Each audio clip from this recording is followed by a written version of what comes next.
Som veľmi rád, že teda tu smieme byť a že smieme spoločne otvárať Božie slovo. A tá téma, ktorej sa budeme venovať nielen dnes, ale najbližšie týždne, plán je taký, že do Vianoc, kým ja budem mať biblické hodiny, tak by sme sa touto témou zaoberali a venovali. Ja som ju nazval, že Boží bojovník, alebo Boží vojak. A ten dôvod, pre ktorý som vybral túto tému, možno trochu predbehnem, je hneď niekoľko teda tých dôvodov. A myslím, že je veľmi dôležité, keď chceme hovoriť o tom, že sme nejakými Božími vojakmi alebo Božími bojovníkmi, tak je dôležité si uvedomiť niekoľko vecí. Tá prvá vec je, že každý jeden z nás sme v nejakom duchovnom boji. Bez rozdielu, či sme mladší alebo starší, či sme muž, žena, každý jeden z nás sa v nejakom duchovnom boji nachádza. A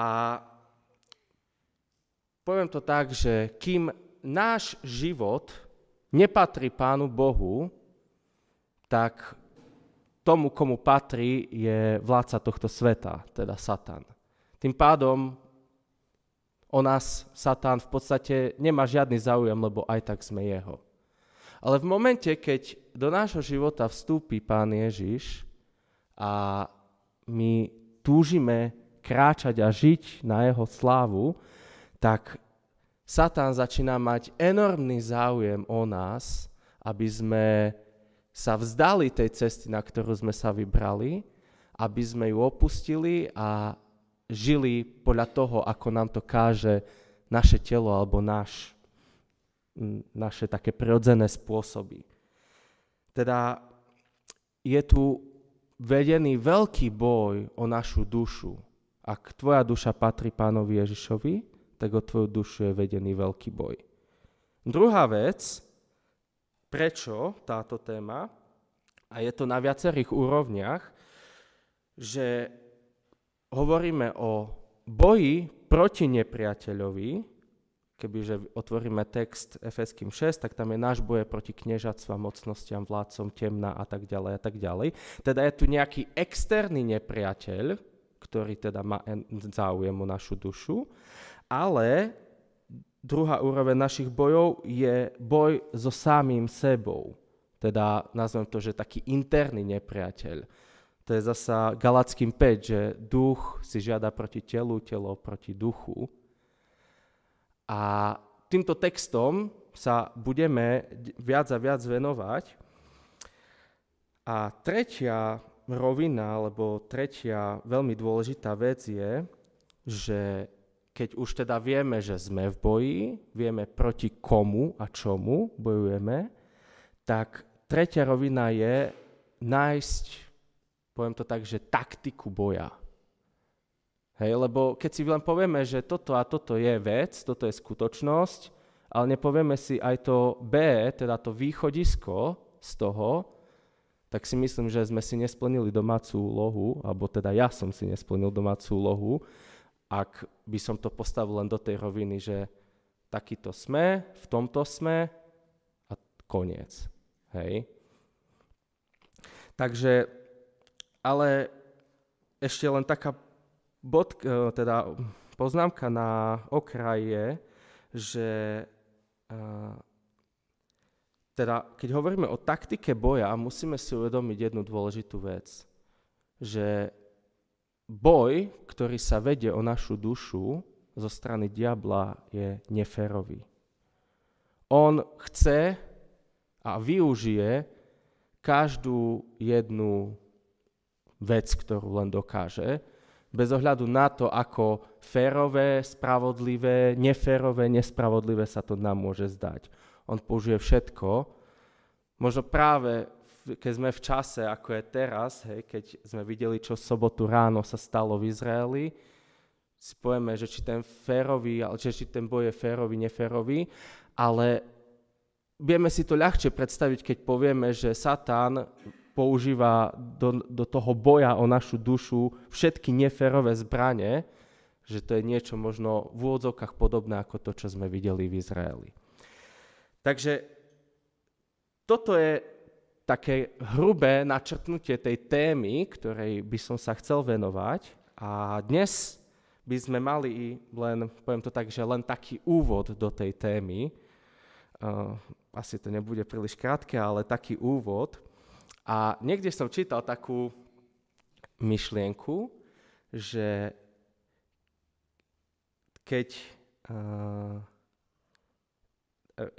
že nie je nič lepšie, ako sa nechať poučiť starým kráľom. Že keď sa rozprávame o niečom, ako by sme nemali žiť, tak nie je nič lepšie, ako sa nechať poučiť starým kráľom. A keď hovoríme o živote nejakého starého kráľa, tak myslíme tým Dávida a jeho život. A teda ten hlavný nosný text, nad ktorým budeme dneska spolu rozmýšľať a nad ktorým sa budeme zamýšľať, je zapísaný v Žalme 144. Budeme čítať celý tento žalm, ale rozoberať budeme len prvé 2 verše. Takže ak máte Biblie, chcete to sledovať, môžete si otvoriť Žalm 144. A ja len ešte, kým to nájdete, tak bola požiadavka, aby to, o čom ja budem mať biblické, bolo skôr novozmluvné. Keďže Zoli preberá starú zmluvu, tak aby ja som mal niečo novozmluvné. Dneska to pravdepodobne bude jediný raz, čo budeme starú zmluvu používať a využívať. Od budúceho razu by sme sa teda dostali k novej zmluve. Takže ak máte teda nájdené Žalm 144, budeme čítať celý. Môžete sa sedieť. Nech je zvelebený Hospodin moja skala, ktorý učí moje ruky bojovať, moje prsty viesť vojnu, moje milosrdenstvo a moja pevnosť, môj hrad a môj záchranca, môj štít, ktorým sa kryjem. On mi podmaňuje môj ľud. Hospodin, čože je človek, že sa k nemu priznávaš, a syn človeka, že naňho myslíš? Človek sa podobá vánku, jeho dni sú ako miznúci tieň. Hospodin, naklon nebesia a zostup, dotkni sa vrchov, aby sa z nich dymilo. Zasiahni bleskom a rozpráš ich, vystreľ šípy a zmeť ich. Vystri ruku z výsosti, vytrhni ma a vysloboď. Z veľkých vôd z rúk cudzincov, ktorých ústa hovoria lož, ktorých pravica je zradná. Bože, budem ti spievať novú pieseň, na 10-strunovej harfe ti budem hrať.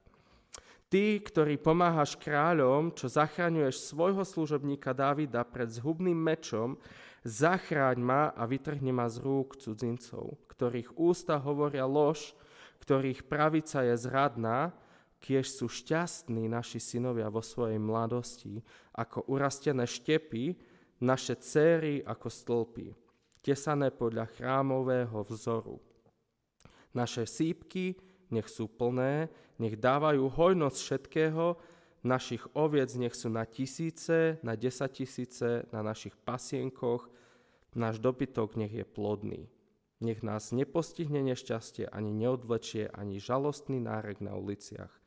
Blahoslavený ľud, ktorému sa takto vodí, blahoslavený ľud, ktorého Bohom je Hospodin. Toľko z písma. Takže to, prečo ja som teda rozmýšľal presne nad touto témou, boli tie prvé dva verše, ktorým sa dnes budeme viac venovať. Najprv možno niekoľko poznámok k takému pozadiu toho textu alebo toho žalmu. Ak by ste si otvorili Biblie do žalmu 18, tak prídete na to, že veľmi veľa veršov je totožných alebo skoro až rovnakých alebo podobných s tým, čo sa píše tu na žalme 144. Hej, to len, že keby ste náhodou si chceli ešte niektoré veci doplniť, možno lepšie pochopiť, tak určite odporúčam žalm 18. Možno máte nadpis celého toho žalmu, že nech je zvelebený Hospodin moja skala, alebo možno niekto má tam nadpis, že Je to ďakovná pieseň o požehnaní Božieho ľudu. Ale svojím spôsobom vieme povedať, že tento žalm je nejakou reakciou, alebo akoby reakciou na vojenskú výhru, ktorú Dávid prežil. Ťažko povedať, že o akej vojenskej výhre tu úplne hovorí. Niektorí sa prikláňajú k tomu, že to mohlo byť vtedy, keď Dávid porazil Goliáša, že vtedy napísal tento žalm. Niektorí zase hovoria, že to bolo pri niektorej z iných udalostí. Myslím, že ale nie je to až také dôležité, to len, aby ste mali zhruba predstavu, že teda kde sme. A ak by sme chceli tento žalm rozdeliť, tak by sme ho krásne vedeli rozdeliť na takých 5 oblastí alebo 5 bodov. 3 sa týkajú Boha a 2 sa týkajú človeka. 1., 2. verš hovorí o Božej veľkosti, 3., 4. verš o ľudskej v podstate bezvýznamnosti. Hej, tam hovorí, že čože je človek, že na ňo pamätáš. 5. až 8. verš znova upravuje pozornosť na Boha a na jeho moc, teda Božiu moc. 9. 10. verš hovorí o chvále človeka voči Bohu. A tá posledná časť, 11. verš až 15. do konca kapitoly, hovorí o Božom požehnaní, ktoré zostáva s človekom. Vlastne tam koniec je, hej, že blahoslavený, ktorému sa takto vodí, ktorého Bohom je Hospodin. Ale teda to je taký kontext toho žalmu, aby sme mali trošku lepší prehľad. Ale poďme postupne prechádzať tie prvé 2 verše a budeme mať dnes 4 body. Takže vieme, že téma je Boží bojovník, Boží vojak, časť 1. A ten prvý bod je, ja som ho nazval, že Boh je skala. Nech je zvelebený Hospodin, moja skala. Myslím, že je dôležité povedať to, že si nepredstavujme vzťah medzi Dávidom a Bohom, že Boh by bol pre Davida ako tu na naše Tatry, hej, že vidíme nejakú skalu, takže tú fyzickú skalu, ktorú vidíme, že to sa rovná Boh. Hej. Nie je to takto. Keď Dávid tu hovorí o tom, že Boh je jeho skalou, tak chce ukázať na jeho stabilitu, pevnosť, nemennosť alebo neotrasiteľnosť. Hej, že teda Dávid hovorí o tom, že tieto 4 veci sú jasné, nemenné na Pánu Bohu. Keď on povie, že je jeho skalou, tak vie, že v ňom je istota, plná istota všetkého. A zároveň ale tým hovorí, že tým Dávidovým základom, na ktorom stával svoj život, je práve táto skala, je práve Hospodin. A keď hovoríme o ňom ako o Božom bojovníkovi, tak Dávid tomuto jasne rozumel, že keď on je Boží bojovník, tak potrebuje mať pevný základ, nejakú pevnú istotu a tou pevnou istotou je Pán Boh preňho.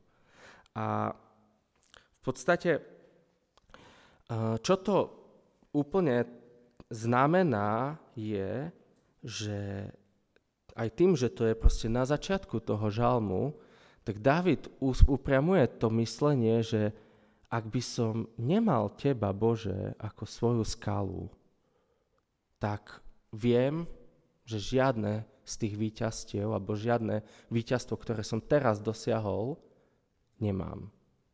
Hej. Veľmi krásne to doplňa Deuteronomium 32:31, lebo skala našich nepriateľov nie je ako naša skala.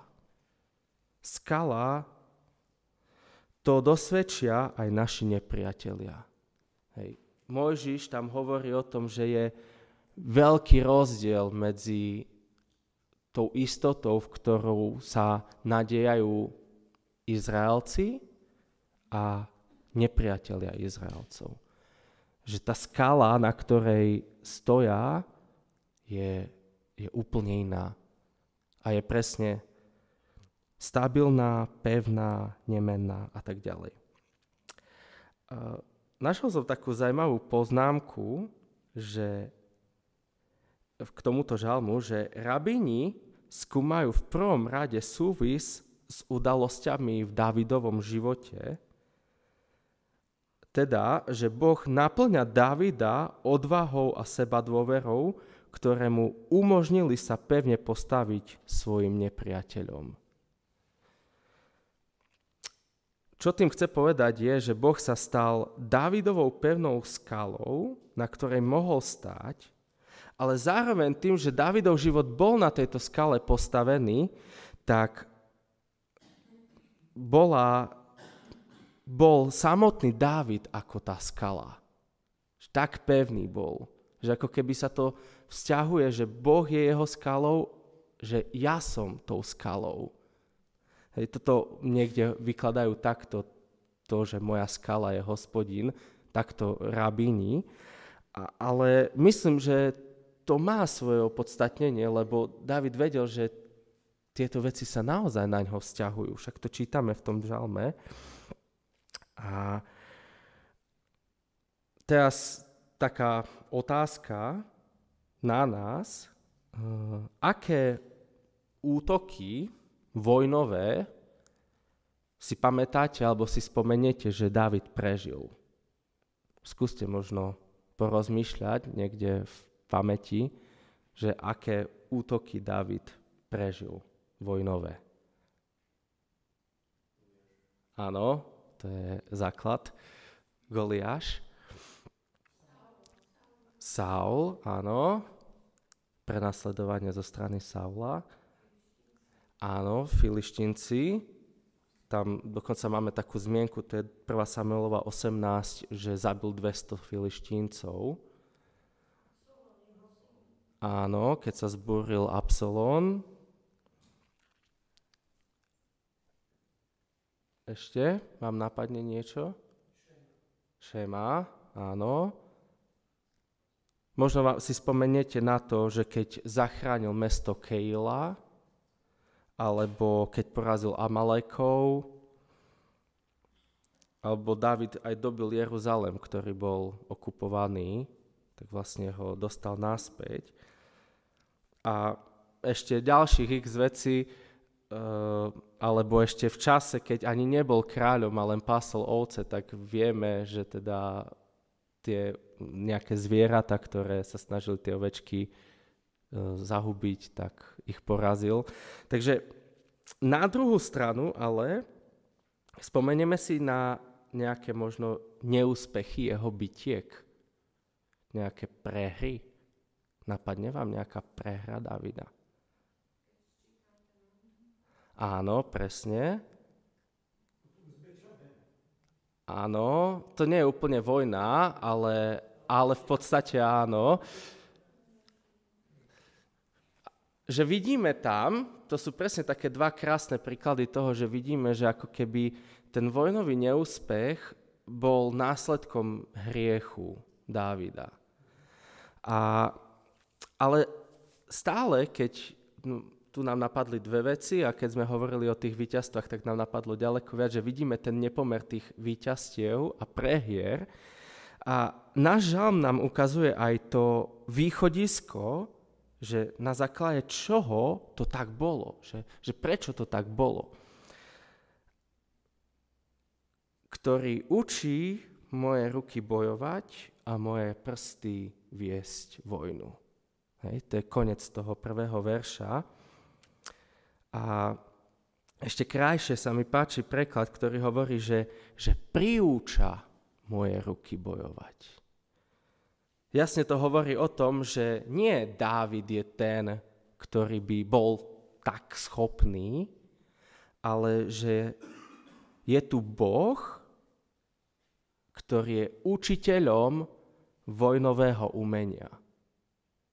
Takže prvý bod bol, že Boh je skálou a druhý bod je, že Boh je učiteľom vojnového umenia. Keď teda čítame tento verš, ten prvý ešte, je veľmi podobný, teraz presunieme sa na chvíľku Žalm 18:35. Moje ruky vycvičil na boj, moje ramená sú ako napnutý bronzový luk. Teda vidíme tu jasnú závislosť, že Dávid si uvedomuje, že potrebuje, musí a chce byť závislý v tom boji od Hospodina. Že vie, že on musí byť jeho učiteľom, on musí byť ten, ktorý ho povedie v tom boji. A najmä Dávid nie je nejaký obyčajný, ja neviem, že by mal na starosti 10 ľudí alebo 100 ľudí. Dávid je kráľ. Teda on má na starosti celú ríšu alebo celý národ.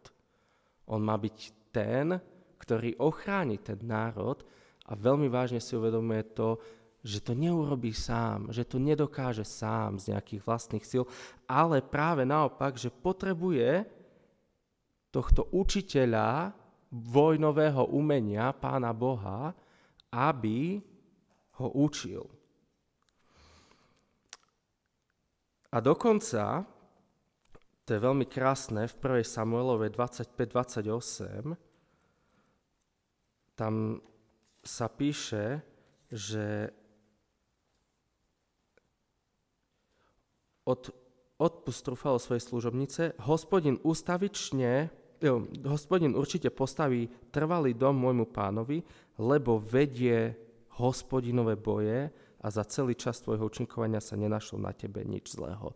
Teda Dávid si uvedomuje, že tie boje nie sú jeho boje, ale že sú to Hospodinové boje.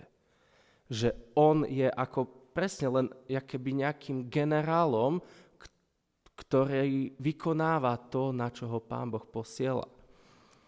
A že on je len bojovníkom, ktorý vedie tie Božie boje. A ešte keď sa pozrieme do toho textu trošku hlbšie, tak je zvláštne, v tom Žalme 18 tam sme čítali o ramene a o ruke. V našom texte máme ruku a prsty. A čo to krásne, alebo na čo to krásne ukazuje, je, že aj tá najnepatrnejšia činnosť, ktorá sa v boji deje, tak aj tu Pán Boh má pod svojou kontrolou a aj k tej ho chce dokonale vycvičiť. Že nie len proste niečo obrovské, veľké, ale aj proste niečo, vieme, aký máme cit v prstoch, hej, že akú maličkú šrubku dokážeme prstom zašrubovať napríklad. A vieme, že teda čítame, že Pán Boh do takéhoto niečoho miniatúrneho až chce vycvičiť, vyučiť jeho prsty, aby zvádzal ten boj správne a spravodlivo a dobre. Hej. Keď ja som len rozmýšľal chvíľku nad tým, že kebyže nemám prsty, tak ani tie poznámky, ktoré tu nemám napísané, lebo neviem, ako by som ich napísal, ale asi veľmi ťažko by sa nám fungovalo. Hej. Predstavme si, čo všetko zrazu by bol problém pre nás. Pomiešať polievku, alebo presne, ako som povedal, niečo zašrubovať, alebo čokoľvek. Hej. Také úplne drobné praktické veci.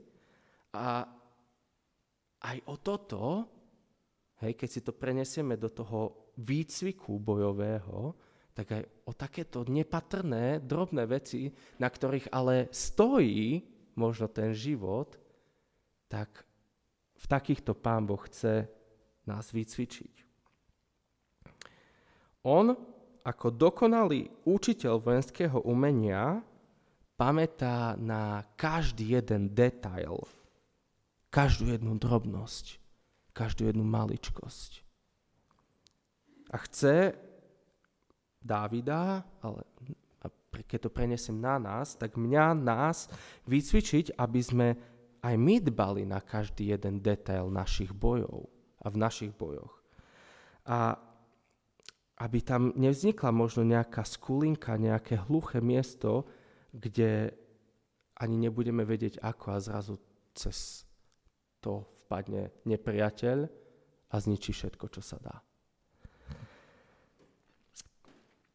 Práve naopak, on chce, aby sme boli vycvičení a v tom boji pozerali na všetky smery a boli pozorní vo všetkými smermi. A čo je pre mňa veľmi dôležité je, aby sme sa pozreli podľa mňa ešte trošku hlbšie a hľadali v tom vojenskom výcviku a vojnách aj tú rovinu toho duchovného boja. Lebo, ako sme už povedali, tak niektoré, alebo teda väčšinou tých bojov, ktoré Dávid prehral, a nie že väčšinou, ale všetky boje, ktoré Dávid prehral, boli následkom zlyhania, ale nejakého hriechu. Teda následkom prehratia toho duchovného boja, ktorý je predtým.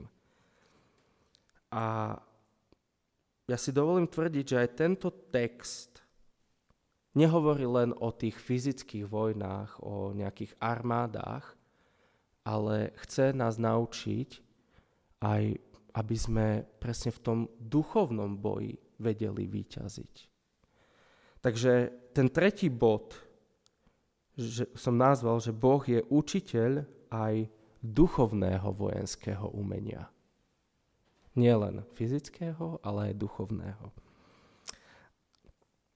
A teda mojou túžbou je, aby sme si uvedomili alebo uvedomovali, že sme v duchovnom boji, ako som už povedal na začiatok, a tým, že podľa mňa tento text nás chce vycvičiť nielen v tom, že vieme, že Boh pomáha armáde, ale aj našim duchovným bojom, tak vidíme tam krásne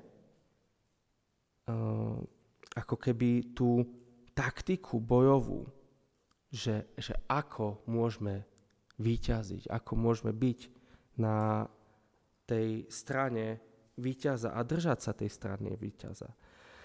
A tým je práve to učenie o tej bojovej taktike duchovnej. A keď hovorí, že Hospodin učí ruky a prsty, tak naráža aj na duchovný boj, v ktorom máme byť Bohom vyučovaní a máme aj v tejto oblasti dovoliť Bohu, aby sme boli v tej jeho akadémii, v tom jeho učení. My ako Božie deti tak veľmi potrebujeme, aby on nás vyučoval a priučal nás do toho boja s ním, pretože, a znova sa vrátim k tomu, čo som povedal na začiatok, ten boj o našu dušu, o nás, tu je. A nevyhneme sa mu. Takže ak by sme sa takouto optikou pozreli na Dávidov život, že by sme hľadali tie duchovné víťazstvá, tak znova taká otázka, neviem, či si spomeniete, čo by ste povedali, že boli také duchovné boje, v ktorých Dávid bol a vyhral v nich?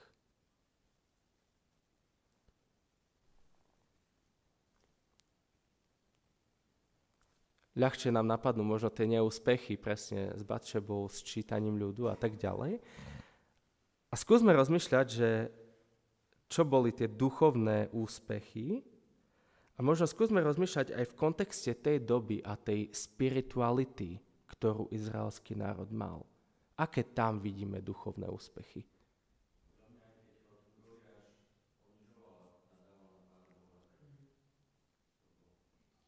Áno. Presne, že sa nezľakol, ale bol pevný.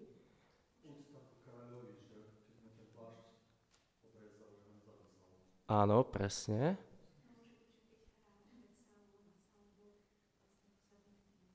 Áno, tak odchádzal ten zlý duch. Áno.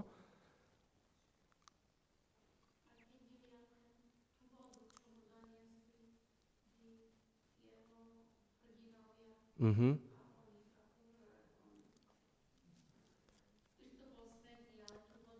Áno.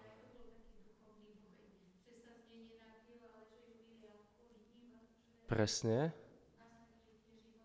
Áno.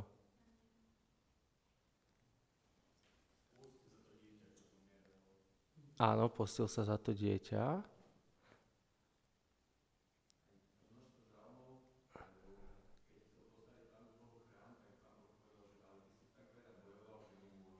Mhm.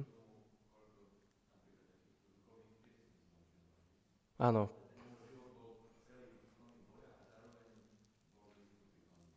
Hej, presne. Ja som nad tým presne rozmýšľal aj v takomto kontexte, že tie duchovné boje alebo duchovné výhry, ktoré on vyhral, keď hovoríme o tom, ako fungovala tá spiritualita v tej dobe, že napríklad preniesol truhlu zmluvy, vieme, čo sa tam udialo, alebo presne pripravil všetko preto, aby jeho syn Šalamún mohol postaviť chrám, všetko dokonale zariadil a tak ďalej. Zorganizoval levitov a kňazov na kňažskú službu, obnovil bohoslúžbu Izraela. Presne ako vravel aj Marek, ctil si autority. A keď padol v hriechu, tak bol pripravený na pokánie a tak ďalej, že vidíme v jeho živote možno nie tak úplne, že prvoplánovo, ale vidíme tie víťazstva duchovné, ktoré on prežíval. A nakoniec, vlastne keby sme sa pozreli do Židom 11. kapitoly, tak vidíme, že on je spomenutý aj medzi tými, ktorí sú hrdinovia viery, presne. Že je to niekto, od koho aj my môžeme si brať príklad, od ktorého môže aj náš život byť povzbudený. A ďalší dôvod, pre ktorý som presvedčený, že Dávid si toto veľmi uvedomoval, že tento žalm je to aj odkaz pre nás, že nerozmýšľajte len v kontexte fyzickej a pozemskej vojny, ale aj duchovnej. To je, keby sme sa pozreli do Jana 18.36, že Ježiš povedal, moje kráľovstvo nie je z tohto sveta. Keby moje kráľovstvo bolo z tohto sveta, moji služobníci by sa za mňa bili, aby som nebol vydaný Židom. Lenže moje kráľovstvo nie je odtiaľto. Takže preto ďalší ako keby dôvod, alebo takéto východisko, že naozaj Dávid si aj túto vec uvedomoval, že to Božie kráľovstvo nie je z tohto sveta. Dávid síce žil v dobe izraelskej teokracie a nie v časoch Novej zmluvy, ale to Božie zmocnenie Božieho ľudu k víťazným bojom a učeniu sa od Boha ako učiteľa bol prítomný v jeho živote a je stále prítomný aj dnes, v dnešnej dobe pre nás a v tej duchovnej rovine. A teda, ak by sme to chceli aplikovať na dnešnú dobu, tak by sme mohli povedať, že Boh učí kresťana, ako bojovať proti zlu takým spôsobom, že mu dáva účasť na Kristovom víťazstve na kríži. Že Boh je jeho skálou, ako sme povedali, že to, čo Dávid, keď povie, že Boh je mojou skálou, tak ako keby tie veci sa sťahujú na samotného Dávida, tak presne toto je v tom víťazstve Kristovom aj my môžeme byť zjednotení s tým Božím víťazstvom na kríži. Ak by sme tento žalm čítali tou optikou, lebo my máme takú tendenciu, že hovorí to Dávid, tak to hovorí Dávid. A teraz predstavme si, že by sme si tieto verše začali čítať a že to hovorím ja. Že v prvej osobe. Že nech je zvelebený Hospodin moja Filipova skala, ktorý učí moje ruky bojovať, moje prsty viesť vojnu. Moje milosrdenstvo a moja pevnosť, môj hrad a môj záchranca, môj štít, ktorým sa kryjem, on mi podmaňuje môj ľud. Toto si vieme stiahnuť na seba. Ak je Ježiš tvojou skálou, ak sa stotožňuješ a máš účasť na Kristovom víťazstve na kríži, ak je tvojim spasiteľom, tak sa tieto veci vzťahujú aj na teba.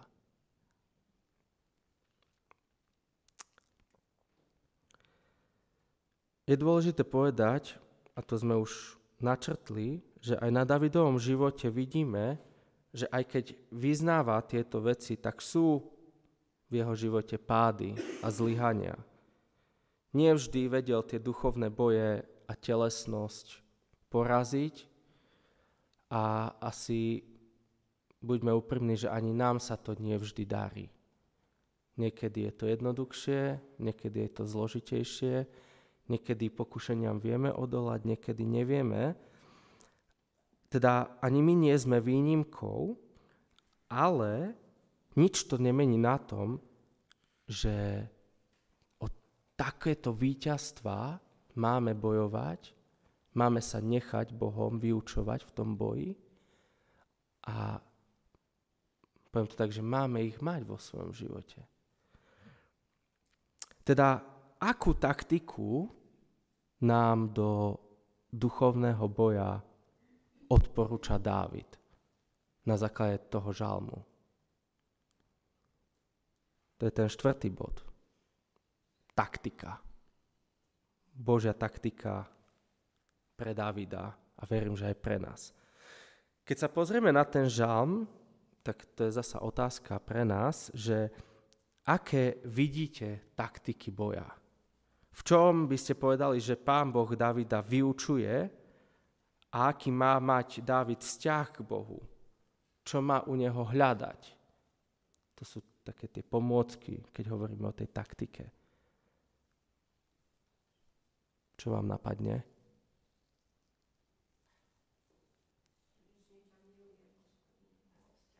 Áno, vzťah, milovanie voči Bohu, poslušnosť, pokora, úcta, ochrana, dôvera.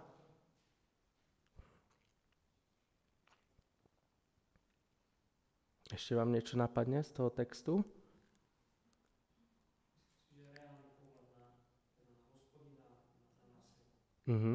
Reálny pohľad na Hospodina a na seba.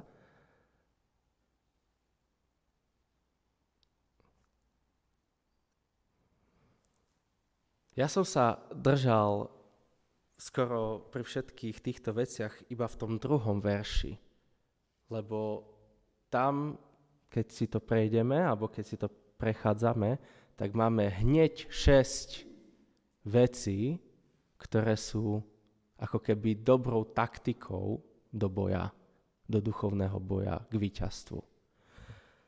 A potom som našiel ešte 2, ale zároveň aj to všetko, čo ste povedali, je správne. Takže z toho 2. verša milosrdenstvo, pevnosť, hrad, záchranca, štít, úkryt. Potom to je v 9. verši, tam je, že nová pieseň. A ešte to, čo som tam ja nejak, ale nie je to tam napísané v tých veršoch, ale presne, čo sa týka poslušnosti. Poslušnosť voči Bohu. Takže skúsme si týchto 8 vecí trošku tak rozmeniť na drobné, aby sme lepšie chápali, že keď vieme, že sme v duchovnom boji, vieme, že sa máme nechať vyučovať Pánom Bohom, tak aké sú tie, nazvem to tak, že tie taktiky, tie veci, ktoré nás Pán Boh chce učiť. Takže to prvé, milosrdenstvo. Neviem, či poznáte meno Augustín. Je to jeden z cirkevných otcov a teológ, spisovateľ. A on hovorí o milosrdenstve toto, citát, Boh používa svoje milosrdenstvo voči človeku, je k nemu milosrdný, odpustil mu, aby človek samotný bol vo svojom konaní milosrdný, nejestvuje totiž spoľahlivejší spôsob, ako zvíťaziť nad nepriateľom, než byť milosrdný. Toto je citát od Augustína. Teda hovorí, že v učení sa prejavu milosrdenstva od Boha je vlastne naša sila. hovorí o prijatí, o odpustení. Zároveň, keď toto máme, keď sme takto prijatí a je nám odpustené Bohom, je to prejav jeho milosrdenstva a my to máme dávať ďalej. Hej, toto hovorí Augustín o milosrdenstve. Tá druhá bolo pevnosť. Pevnosť by sme mohli povedať, že znamená ako keby nejaké miesto obrany, miesto tak zosilnené, že sa k nemu nepriateľ nemohol ani len priblížiť, alebo je to miesto, kde je človek jasne v bezpečí, hej, že vie, že tam nikto na ňo nemôže. A v tej dobe starej zmluvy boli pevnosti často postavené na skalách alebo na kopcoch, takže keď si predstavíme niečo tak mohutné a silné, že sa k tomu nemohol nepriateľ postaviť a ešte, že to bolo niekde na nejakej skale alebo na nejakom kopci, tak je to ako keby zaručené dvojité bezpečie alebo dvojnásobný počet bezpečí. Hej. No, napríklad. Presne. Môže to byť aj Spišský hrad. Áno, to máme krásny príklad toho.